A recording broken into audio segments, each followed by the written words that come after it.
Been my dream and my family's dream to settle in Canada. Canada is the best place for us, for our entire family.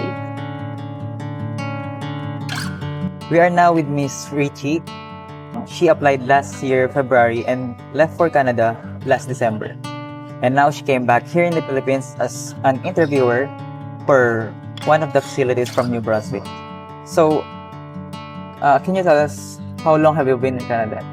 Okay, I arrived last December 15, 2023 in New Brunswick. So basically, I was just like 3 months in Canada. 2 months. Yeah, 3 months. Did you get promoted? I am not promoted. I am still in the position as an RA, resident attendant, but I was offered by Miss Shelley to accompany her here in the Philippines to do the interview. That's good. That's amazing. It is. Can you tell us why did you choose to come to Canada, to work in Canada? Okay, so it's been my dream and my family's dream to settle in Canada. So I've been working in Saudi Arabia for 12 years, and when I was there, we already studied about the pathways in going to Canada. And when I found out about the recruitment, international recruitment of the government of New Brunswick, I registered online and I was selected as part of their candidates, pre-selected by Your Care. So you're with your family? I am with my family. My family is with me in Canada. Yeah. Okay. So, how has moving to Canada to work made an impact in your life? It made an impact in my life because working in Canada, it's not like I want to work for myself or for my husband. It is for our child, so that in the future she will have the option whether she'd want to stay in Canada or she want to go back to the Philippines. We just paved the way for her. So I think Canada is the best place for us, for our entire family. Are there challenges that you encounter in Canada? Yes, there is, because we cannot just leave our child at home. Somebody has to tend to our child when both me and my husband has to be at work. So what we did was, at first it was really a challenge, but in the end we find ways on how to work, like on how to do our schedule. So right now we are doing shifting. If I'm doing the day shift, my husband does the night shift. So like our only challenge was to bring the baby to York when we exchange our shifts. The baby also has to come with us. Working for York? Yeah, we are both working for York. We are both nurses. So the child is in between. Like during endorsement, our baby is there also. So that was the only challenge, plus the weather.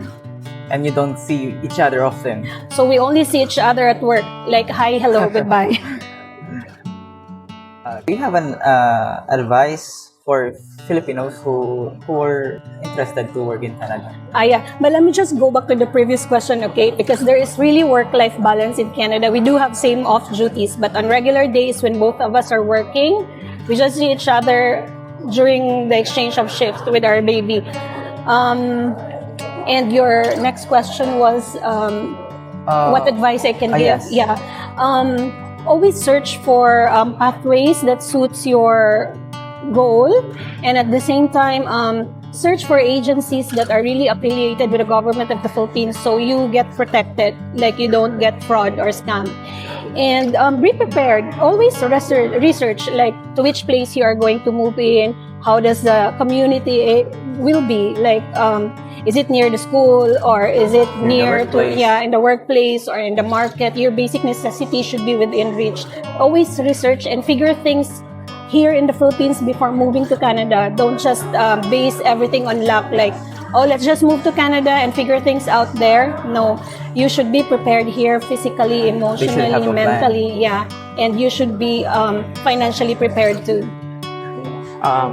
So you work in Saudi Arabia for 12 years, Yes. and I'm sure being in Saudi Arabia for 12 years, you saw the benefits of also working there. Yes. But let's focus on what made you decide to choose Canada over the UK, over New Zealand, Australia, and America, which is really one of the top choices aside from Canada. Yes, because as what I've said, we researched everything. Of all the places, we found that Canada is like a family. Is suited for a family. Like there's work-life balance in Canada, there's low crime rate in Canada, so all these things we took into consideration in their healthcare system and the educational, like there's free education in Canada, so you don't have to worry about your children, your children's future. Yeah. And we know for a fact that you applied only in February 2023 and you got deployed towards the end of the year of 2023. Yeah. What was the process like in terms of documentation for the AIP and how did it go? Permit. Yeah, for work permit, and how easy or how hard was it? Actually, it's not that hard because Staffhouse was there to assist me all throughout the process. Like Staffhouse guided us on what to prepare, and once everything was prepared, we just submitted online. Everything was just done through online, like no effort. In terms of expenses, did you spend anything to pay on placement fees or? No, not even a single centavo I spent. Like, at first I felt like this is a scam because like everything just comes like so fast. Like I just registered online through Facebook link and then I received invitations. So I was feeling like, oh, maybe this is a scam because it's an in thing here in the Philippines, right? Yes. But for us, then I figured out for as long as there's no money involved, then I think I should give it a try. And truly, not even a single centavo did Staffhouse ask anything from me since the first day until I went to Canada. Nothing was collected. As one of the fortunate ones, and many people who would like to follow in your footsteps, because whether you like it or not, you are a success story among the Filipinos. Yeah. But there's too many challenges for OFWs, and part of them is really knowing how to handle money and how to save. Yeah. So, any advice on this one? Yeah, so always prepare for your future. If you work in the Middle East, it's the best place to save the money. Save your money while working overseas, especially in the Middle East, because Canada is not a place for you to save that much. It is your retirement place. So you're saving on your retirement, and you need the money you earn in order to spend and start a life in Canada. Very good advice. And from us at Staffhouse, we thank you for the opportunity to be part of your journey to Canada. And we wish you and your family the best. Thank you very much, sir. Thank you very much. The pleasure is mine. Thank you.